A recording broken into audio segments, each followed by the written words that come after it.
And we're recording. So tonight's guest is Jaeden Carter with Jaeden Guns and Ammo. Jaeden, thanks a bunch for coming on tonight. Yeah, I'm glad to be here. I really appreciate you having me. Yeah. So tell you what, so Jaeden Ammo, Jaeden Guns and Ammo. I'm gonna show the camera right here. This right here is Venom.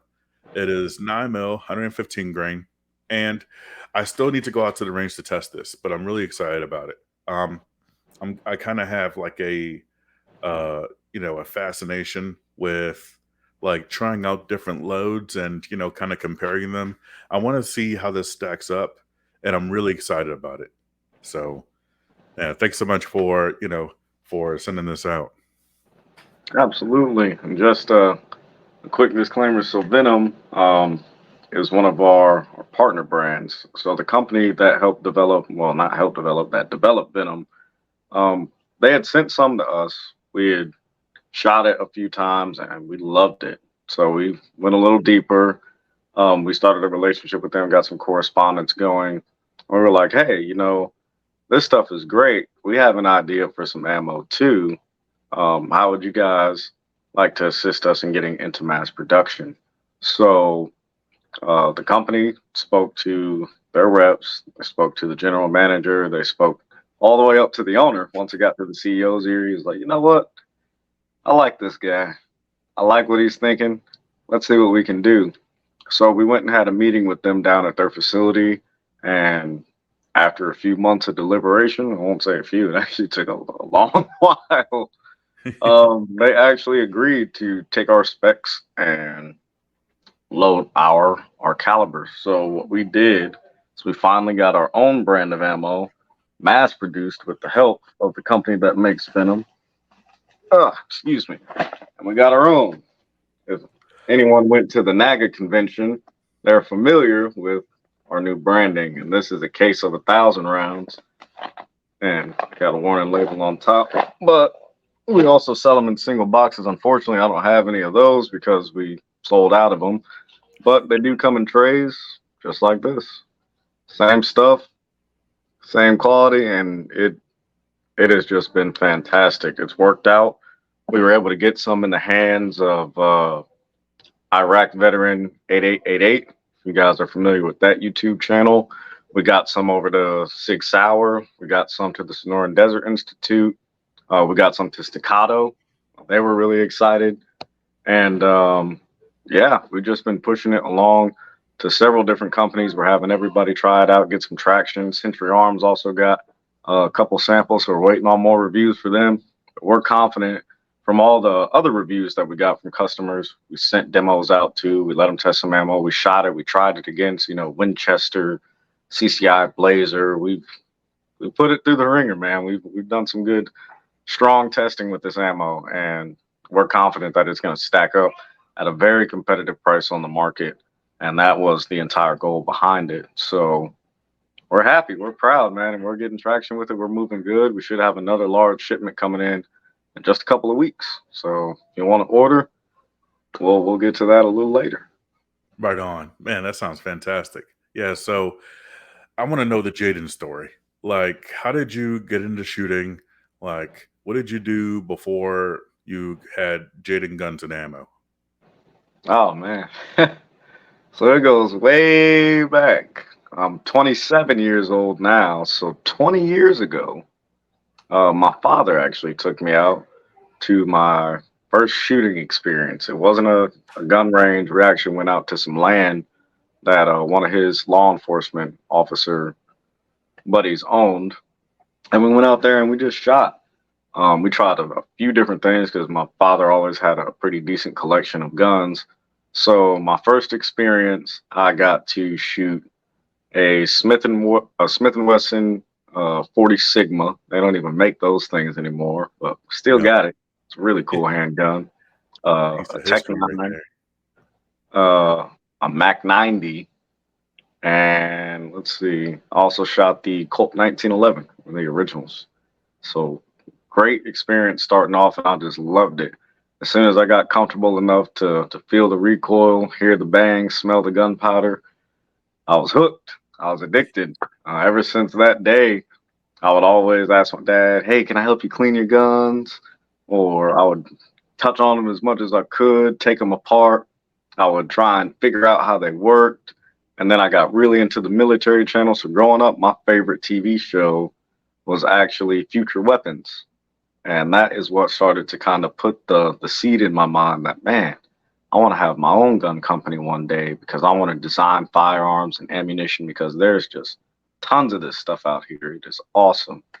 And, I got into games like Halo and seeing all the futuristic little designs they had. So it just went from there and it continued to grow. It also inspired me to join the Marine Corps. I did that for about 8 years. And it also inspired me to look for, any kind of education I could get with firearms, which led me to enrolling in the Sonoran Desert Institute. I had started back in 2015. Then I got orders to Okinawa, so I had to drop the program. I came back in 2019 and took about a year off from school, worked in law enforcement for about a year and a half. And then when I left law enforcement and decided I was going to move to Texas, that's when I reignited my fire and passion, saying, you know what? I've taken too much time away from my one true love, and that's firearms. So I re-enrolled in SDI, currently in it now, should be graduating in April. And I've just continued to grow my passion and understanding for firearms. I've put together my own AR-15s now. I've started designing a few ideas for some that I want to move on. We developed the 9mm ammunition, next to be 40 caliber, and probably 45. 300 blackout has really gotten my attention. So yeah, we're just moving, man. You're moving That sounds so awesome. Living the dream. every Yeah. day. So tell me a little bit about what you did back in the Marine Corps. Like I served for 9 years and I was a 6323. I was an avionics electrician on helicopters. Um, did a couple of things like went to Afghanistan, helped out with Hurricane Katrina relief. Did a med cruise. So, but the regular typical Marine Corps thing. But tell me a little bit about how your 8 years went. It was interesting. So when I initially joined, I was supposed to be an electronic ordnance repair technician. I actually didn't score high enough on my ASVAB for that. I missed it by a point, 2 points. Oh, So what ended up happening is they changed my MOS. I was going to be a support gunner out of the helos at a helicopter. So I was like, man, that's awesome. That job sounds cool. The day before I shipped out, when I was in MEPS, I'm talking to my recruiter. He's like, hey, man, hate to do this to you, but there's another guy that came in. He scored higher on his ASVAB. They ended up giving him the MOS designation. So you can go now on an open contract, or you can wait 3 months until it opens up again. And I was like, dude, absolutely not, because I'd gotten into some trouble a couple of months before I was supposed to ship out. I almost went to jail twice. So I was like, man, if I don't get out of home, I'm going to end up in jail. So I said, He's a screw it, Marine, send all me on right. an open contract. Yep. And I knew my mom was going to kill me, so I just didn't tell her. I didn't tell her I was going open contract. I was like, oh, yeah, I ship out to boot camp tomorrow. Wish me luck. So once we graduated, they were telling everybody what their MOS designations were, and I was like, oh, man, please don't let me be a cook. Don't let me be a cook, and I don't want to work in motor transport. So then they told me, I'll never forget. My drill instructor was reading off everything. He said, Carter, yes, sir. 0621, field radio operator. Congratulations, you're sniper bait. I was like, oh, what does that mean? So I was a radio operator. Yeah. And I actually loved it. I learned a lot from the job. My first unit I went to was an artillery battalion. So I got to do provisional infantry training. I got to shoot the cannons, see the cannons blow stuff up. I worked with forward observers, learned how to call grid coordinates for destruction. Saw close air support come in and work with artillery. Then I deployed with 2nd Battalion, 8th Marines. Those were grunts. So I got to roll around with them, got to see how the grunts get down. There was always fighting competitions, grappling competitions. I'll never forget when I deployed with them, they had like a little expedition day. So they played softball, had a wrestling match, a boxing match, and then a mix of both. So I actually tried the boxing match because I used to box in high school. I was like, no, I wonder if I still got it. Turns out the guy I went against, he was actually a silver gloves champ 2 times. Oh So no. he didn't get golden, but he got silver. But I went the full length of 5 rounds with the guy, and they actually had to deliberate for about 5 minutes to figure out which one of us won that fight. They gave it to him in the end because, hey, probably about around round three and a half, four, and I was pretty gassed. I was tired. I picked up smoking then. That was bad, but it was fun. After that, came home, went to Okinawa. I stayed there for 2 years. I was working with the Air Wing. Thought that was going to be the worst experience ever because I was like, man, I run with the hard chargers. I want artillerymen and grunts. But the Air Wing was pretty cool, but a lot more political and admin heavy. But that's what really honed my skills as a leader and more of a manager. So I got a lot of responsibilities there. I really got to grow into a good NCO. And then I left there and I went to a headquarters battalion in Camp Pendleton. And that's when I decided, all right, there's like air wing, admin, and political, and then there's headquarters, non deployable admin and political. And it just got to be too much. So I said, you know what? I think it's time for me to go. But I had on set that I was only going to do about 8 years anyway. So I left with grace and decided, hey, I'm going to attack my business from this point on because that's actually how Jaeden Guns and Ammo started. A phone call from my dad saying, I paid attention to what you were saying when you were a kid. I know you always wanted a gun store, so I helped open one and get it off the ground. You're in charge, so here you go, have at it. That was while I was in Japan, so that's where I started to kind of work some web development and things like that too. Get into marketing, how to talk to people, making connections, and learning that ordering guns is pretty simple. And then as a dealer, oh Lord, it's like a kid in the candy shop and your dad's wallet. It's just crazy. Granted, not my dad's wallet. I put a lot of my own money into this, but Yeah. yeah, it's been a good ride, man. And the Marine Corps, it's given me a lot of the leadership skills and the wherewithal to navigate the business realm as it is now because you meet so many different people in the Marine Corps from different walks of life. You got to learn how to talk and interact with so many different personalities, and I'm grateful for that. I am. I still love the Marines to this day.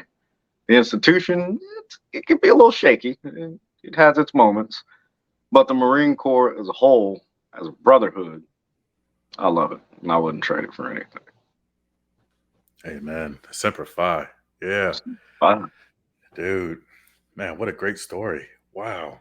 Yeah. So I know in the beginning it was probably some rocky seas, right? Like, Ooh, yeah. was it a little bit rough? Like, tell me a little bit about some of the stuff that you had to overcome with Jaden Guns and Ammo. Oh man. So the first thing is, as I told my dad, I was grateful, but I really wanted to try and start that business after I finished my gunsmithing education and getting to know a little bit more of the eccentricities of firearms. And then, of course, ammunition reloading, things like that. And also, I mean, I was halfway across the world. So starting to run a business basically from a computer, it was really difficult starting out because, people would have questions and they would want to say, well, how does this work? Or how does it fit? Or can you show me an example? And, I'm in Japan. There's no guns, at least on the civilian side in Japan. So I got nothing I can show you. I can't really make any content. The best I can do is give you emails and the time difference. Unless I was up at 3:30 a.m. in the morning when people were getting off work here at 5. Yeah, the correspondence was pretty slow. It's pretty slow. And then taking leave to go back to actually get my hands on the physical aspect of the business, look at the store, see inventory, help set things up, get pricing done. Yeah, those tickets ain't cheap. That was about a $1,200 uh, expense going Oh, back and forth. So yeah, yikes. Oh not man. not easy to start. Wow. Then other than that, you're a new business. No one knows your name. A lot of people have no idea how it is to purchase a firearm online. They don't know the process. And even if you put it in a format they can read, I've learned people just really don't read. They don't pay attention to the fine details. So they'll kind of skim it and then they'll be like, well, I'd much rather you show me or just do it for me. I've even had a few people say, well, if I just give you my credit card information and my contact information, then can you just do it for me on your website? No. No, I cannot. So I had to come up with a way to do video tutorials and all kinds of other things so people could kind of follow along. And yeah, it was definitely a learning curve. It was. Yeah. Yeah. Wow. The I'm glad that your command was on board with, you starting up a business and, all the travel back and forth. Like that's amazing. Oh yeah, they were really supportive because I mean they're Marines. Everyone loves guns in the Marine Corps. It's like, man, that's so cool. You think I could order one when I get back? So they were really supportive. They were really supportive, and Man, even those relationships transferred stateside. I've had a couple Marines support my business. I have them share a post. Even at the convention, one of my good Marine buddies I've met at my first duty station, I hadn't seen him in 2 years. And as soon as I told him, yeah, man, I'm going to this convention in Atlanta, he was like, seriously? It's like, yeah. So, to promote my business, I'm going to showcase some ammo that we've designed. He said, man, well, what day is it? So I gave him the dates. He was like, all right, I'll be up there to help you out, man. So he drove from Alabama to Atlanta. It was about a 3.5 hour drive for him. And he helped me out the whole weekend. He helped us work the table. So huge shout out to Mark Perigine. I love you, brother. That was awesome, man. That was awesome. And that's why I love the Marines. A lot of other branches can't say that, you reach out to a buddy and they'll be like, dude, I don't care where it is or how far it is. I'm gonna come there and I'm gonna help you. So Yeah. that Man, was the that's best part. awesome. Literally have guns will travel. So, but yeah, it was pretty awesome. You said that you were a part of 2-8, right? Yes, sir. Do you know a guy named Ty Reed? Little Asian dude? Ty Reed. Yeah. I forget his MOS, but he was a grunt with 2-8. If you don't know him, it's okay. I uh I I don't think he think I got out met like maybe him. he might be before your time too. He got out like maybe like I don't know, 5 or 6, 7 years ago. So Oh yeah. yeah. I don't know if I came across him. But if he was there the same time I was, because I deployed in 2015 with the Special Purpose MAGTF, but I know half of the battalion was already gone. I mean, those guys, they they pound sand, man. They pound it good. So he might have been on the rotation that was out coming back when we were going out. I think he probably was, yeah. I think so. Yeah. But yeah, man. So tell me about the so you went to the African American I'm sorry, the National African American Gun Association. You went to the NAGA annual conference. Um dude, I really wanted to go, but I couldn't make it. I got a 6-year-old in the other room that said, "Daddy, you couldn't go." I was like, "Okay." But tell me about it, man. Was it fun?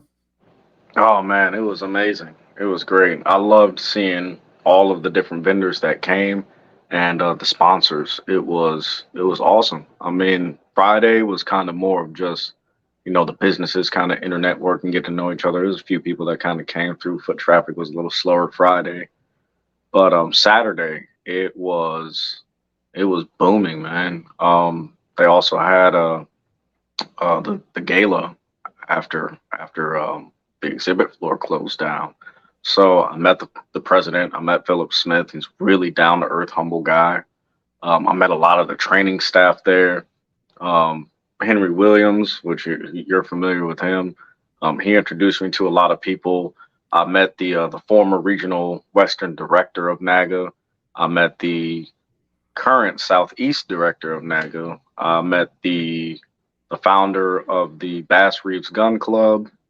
I mean, I met a ton of people. I talked to the top reps from 6 Hour, Staccato.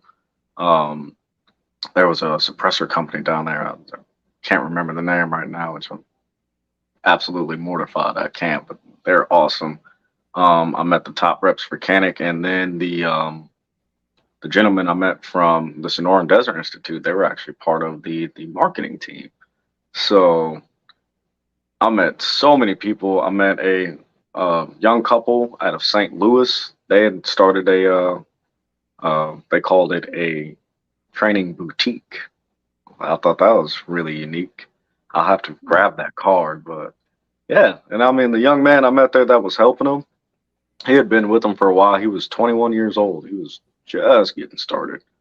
But he said he has a lot of aspirations to go far in this industry and kind of see how things are. I know that couple I talked to, they were talking about transitioning down to Atlanta, but they were going to leave their pilot store in St. Louis open, or their flagship store, and they were thinking about giving it to the young man. And I thought that'd be awesome. I was like, man, you're going to get in earlier than I did at 21. Like, get to it, man. Stick to it. If you ever need any tips, call.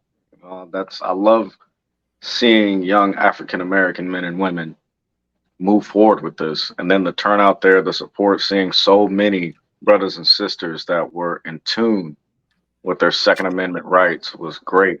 Also, the training staff from USCCA, I got to talk with them for a little bit. I spoke with the founder of Hoodneck TV. That was really cool. I met, Eric, or Iraq veteran 8888.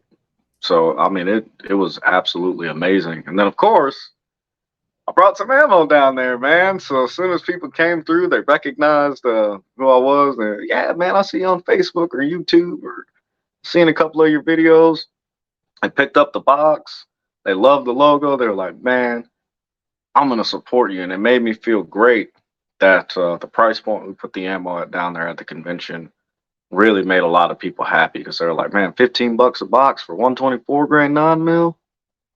That's amazing. So they supported, man. It was Man, fantastic. I loved what every you minute of it. said, 15. That's nice, dude. Like, you're a So performance service right here. That's awesome. we aim to please. That's phenomenal. Great prices. Yeah. But I So would definitely suggest going to the next one whenever they set it up. The next one hasn't been announced, but yeah, yeah. I would say overall it was a good convention. It was. yeah, I want to go to the next one too. Like, I know it sounds kind of weird, but I'm actually more hype for the Naga convention than I am for SHOT Show. A So lot of people said that. it's just, yeah. Um, so tell me about your store. Like, where is it located? What all do y'all do? What services do you provide? Yeah, so our store is actually in Yankton, South Dakota right now. We started in Nebraska, but long story short, if you are a person of color and you are seeking to make a name for yourself in an industry that is typically not dominated by people of color, don't open anything in small town Nebraska. They'll sit there, they'll be real friendly, they'll shake your hand and tell you, oh, yeah, we'd love to come by. And they'll talk about you like a dog as soon as they walk out that door. So don't do that. Don't advise it.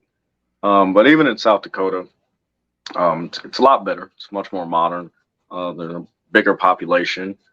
So it's been a good move. We're still getting a little more traction there. That store has only been open there probably about 3 months.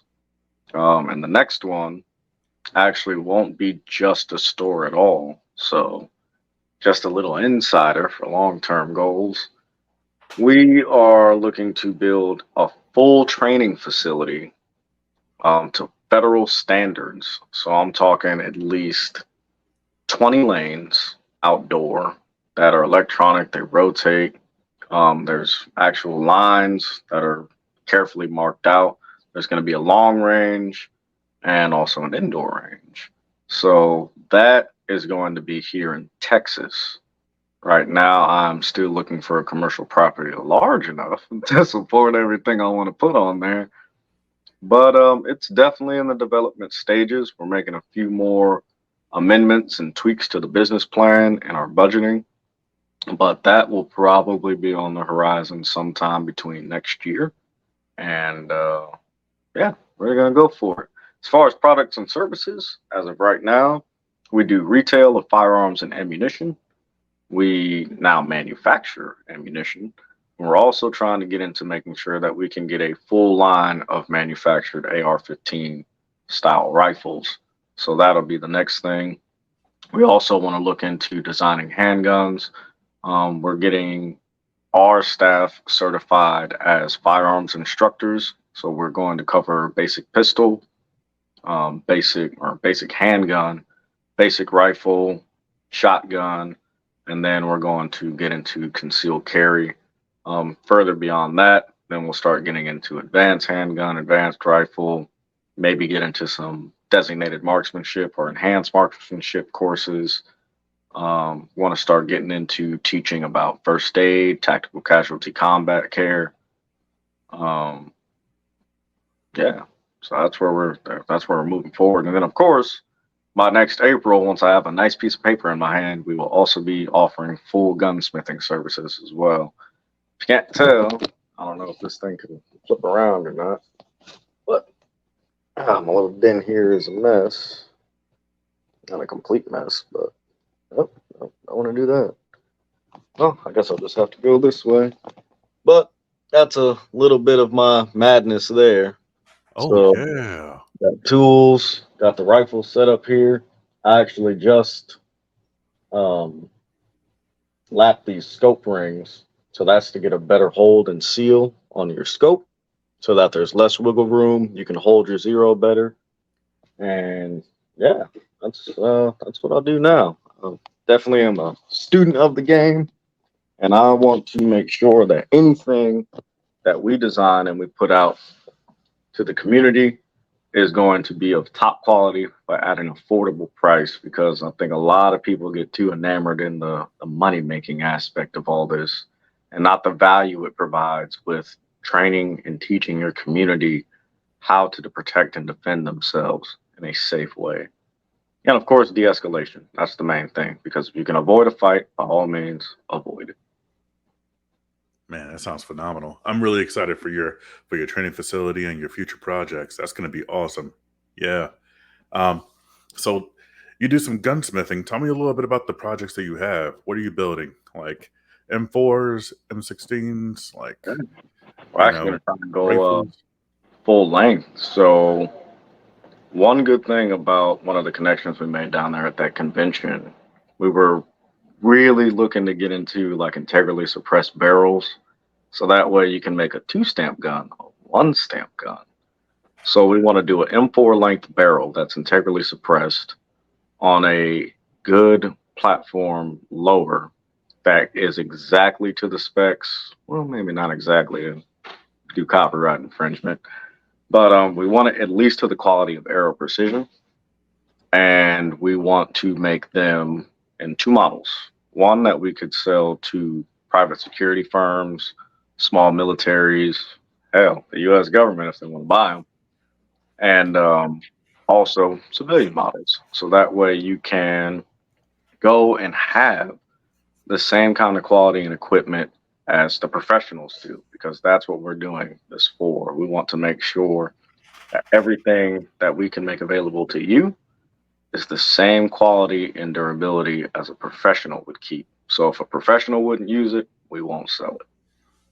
But that'll be the first thing on the horizon, is getting the AR-15s done. Another quick little insider. Me personally, I'm working on getting the knowledge and training done to build 1911s and 2011s. So we're also going to be making custom, what's the word I'm looking for? I guess top quality handguns. So I've been really paying attention to 2011s. I think they're awesome. I know Staccato had the patent on them for a long time, and there's not too many other companies doing it. But that's exactly why I want to get in the game, because if there's only five now, I want to be number six. That's simple. Dude, those 2011s, or I guess like just for copyright reasons, double stack 1911s. Um, dude, every time I pick one of those up, it's amazing. Like every single time, you're talking about like Bull Armory and like even the Springfield Prodigy. Like a lot of people poo poo that thing, but dude, I like it. Like it's awesome. That's one So thing. I almost almost spent some money at that convention. I was about this close to buying myself a staccato. I was like, you know what? I could miss a monthly mortgage payment. Why not? oh man, last time I shot a staccato, it almost cost me a lot. Like I couldn't sleep that night. Like the last time I shot, I couldn't sleep that night. I was too busy staying up doing math. Like I was sitting there with my phone in the bed with the calculator up there, like, okay, if I sell my truck and two Glocks, then maybe I'll be able to afford it. So But, so that'll definitely be the thing. And also, we'll do a striker fired handgun because let's be realistic. There's not a hotter handgun platform on the market right now. Glock has pretty much sold that whole industry up and set the standard since the 1980s. It is what it is. Now, are we gonna make a Glock clone? Yeah, probably not. It's gonna be a little bit different. So we'll still do some research into that. So R&D is gonna be a big part of the budget over the next couple of years. But yeah, if we can make something that gets the kind of traction that Canic has in the last couple of years, which I will say, I love Canics. I've loved them since people were saying, oh, that's just a prettier high point. Well, now they're probably within the top three of handguns in the entire world right now. So I've been a Canic fan. I got my first one in 2016. I had the TP9 SF. So, yep. Still got it. It's in the back. yeah, they're great guns. They're great guns. So, but yeah. So tell me a little bit about the so I see a rifle over there in the corner over there, right? Like right behind you. Dude, I'm Yep. interested. I'm interested to hear about, that rifle story.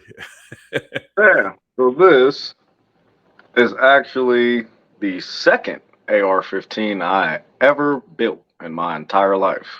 And it's had a lot of modifications, gotten some good upgrades. But this is daddy's favorite girl. Oh my.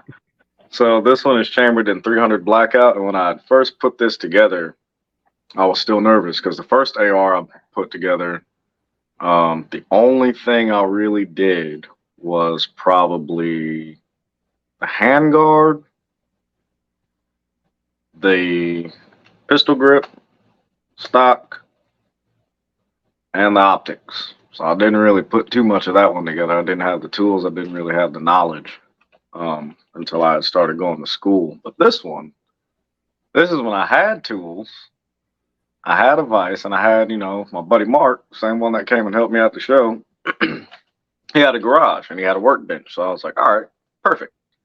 Let's see if I have actually learned anything or if I'm going to blow my hands off or blow my face off. So I was really nervous putting this together. I ordered all the parts. It was a Frankenstein gun.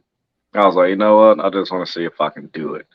So every pin, trigger, hammer, bolt carrier group, and the whole nine, I put all that stuff together with this one myself. And it started out just slick rail. There was no backup optics on it. I don't even think I had a compensator either. It's just a bare rifle. And I took it. I actually still have the video of when I first shot it. I was in the middle of the desert. And I was scared to put it up and shoulder it, so I had it down by my hip. I hip fired it. Just bang. One, bang. Two, bang, bang. I was like, okay, so it works. It won't blow up. And I had never shot 300 blackout either, so it was a fairly new round to me. But after I got the jitters out, I took it out that next weekend, and man, I ran it like a dog, and it's been a champ ever since. So changed the compensator. I put a foregrip on it, or undergrip rather. I changed the stock out. I changed the changed the pistol grip on it, and I got all kinds of magazines and things now. And I put this cool sling. I've gone through about 3 different slings on this rifle, and yeah, that was my first time building an M4. Because usually I'll do a 16-inch barrel or an 18-inch because I'm an accuracy guy. I want to get the most out of the round, Yeah. but it's not practical for the house. Have you ever tried to clear a corner with an 18-inch barrel? Well, actually, yeah, you're in the Marine Corps. Sure, you have. Yeah. It's Just it's a pain. yeah, it's a pain in the ass. So this one was a lot better. And then we had gotten our SOT through the ATF for the business. So I was like, oh, I'm really gonna have some fun with this. So it's fully compliant, well, at least for me, under the purview of my license. And there's a suppressor that goes on it too. I just don't have it on at the moment. But yeah, definitely my favorite AR-15 right now. And I like this little optic too. It's a Vortex Crossfire Gen Oh, 2. okay. Oh, right on. I can see the love, you know? Like I could definitely see the love that you have for that. So man, I tell you Oh, what, I know you're gonna treat her right. that's my lady. I need to clean her. I need to give her some love. I put a few hundred rounds through her since I last cleaned it. So it's time to Oh, give it a little TLC. yeah, yeah. So, oh man, good stuff, good stuff. So when Henry like hit me up and he told me about this company called Jaden Guns and Ammo, yeah, I was interested. And he had nothing but great things to say about you and your work ethic and your level of knowledge about the industry. It's absolutely amazing. I was really excited, and I was like, yeah, I got to get this guy on. So, how did you run into Henry? Did you guys know each other before? So was it before the? I know it was before the conference, right? Oh yeah, definitely before the conference. I think I've known Henry for oh man, I think it's been about 3 years now. Yeah, it's been 3 years, a little more. But strangest thing, I actually met Henry because he had followed our page really early on when we had started getting on Facebook. We posted a video once I had got back stateside, and I was just, saying, "Hey, this is who I am. This is my dad. We started this company. We're one of at that time, I think we were one of 7 or 10 black-owned firearm stores in the country." So that can tell you that there's definitely not a lot of us. I mean, there's a lot more now, Oh, but we were one of a few. So we had put that out. We got a ton of traction on that. That video actually hit 2 million views. So we had a lot of people coming in. There was a lot of buzz. And we were like, man, this is great. We were getting so many orders coming in that we were running out of space in our first store. So I was like, man, we need to expand. My dad was like, you're absolutely right, but we actually need some capital so that we can get, something large enough because I was talking about manufacturing even then.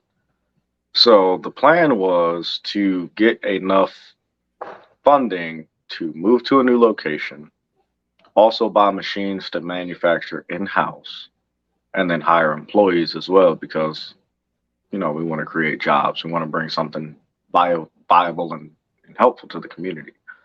So we looked for some investors. Um, we have just kind of put it out there, tried to go fund me. They shut us down. We don't want anything to do with guns and ammo. I think we looked over some other crowdfunding options. That was kind of just most of it was we don't deal with guns and ammo. So we just put it out and we're like, hey, honest, if you guys want to support us and you want to see us grow, we're accepting donations. It can be from this amount to this amount. So probably about 7 people actually got in contact with us. And out of those 7, Henry is the only one that actually moved forward and committed. He actually put something into our business. And paperwork aside, ever since then, I mean, he was great. He called, he followed up, he checked on us, and it wasn't always business. It was just, hey man, how you guys doing? How are things going? How are things with your pops? How are you? Got anything exciting going on in life? Is the military still treating you like crap? I was like, eh. So Henry was just a real cool down there guy. So I was like, man, this could be a lot more than just, a business investor. This guy seems like he's a real honest, decent guy. He'd probably make a real worthwhile friend. So I kept in contact. It fell off for a little bit because I just got inundated with a lot of different stuff, especially once I transitioned out of the Marine Corps. Because I may say that I left with grace, but boy, did they make it hard to do so. So I took a couple months of being kind of dark and off the grid, and I didn't really talk to much of anybody. And I stepped away from the business for a little bit. And then he would still reach out periodically. And then he just reached out one day and he was like, hey, nothing about the business, nothing about, any other crazy stuff you got going on, no work, none of that. Just like, man, what's going on? Are you good? So I was like, man, well, now I feel like crap because I haven't asked this guy, like, hey, are you just still breathing? In months. So it picked back up from there. And now I'll probably talk to Henry at least 3 times a week, 3 or 4. And he's a real stand up guy. Um, he even went out of his way to go with me and my brother to meet our partner that designed Venom. Um, he was with us present during that meeting. So he met their CEO, they met him, and I let them know right up front, hey, this guy is not an investor, he is a partner in this business. He has a seat at this table. And it's just been rolling like that ever since. Oh man. I love stories like that. Man, just about friendship and brotherhood. Yeah, it's great stuff. So let's see. So Jaden, we're about running out of time. I let's see. Um, how can people get a hold of you? How can folks reach you? Yeah, so was a rough week starting out. We no longer have our previous website that everyone's so familiar with. So www.jadenguns.com.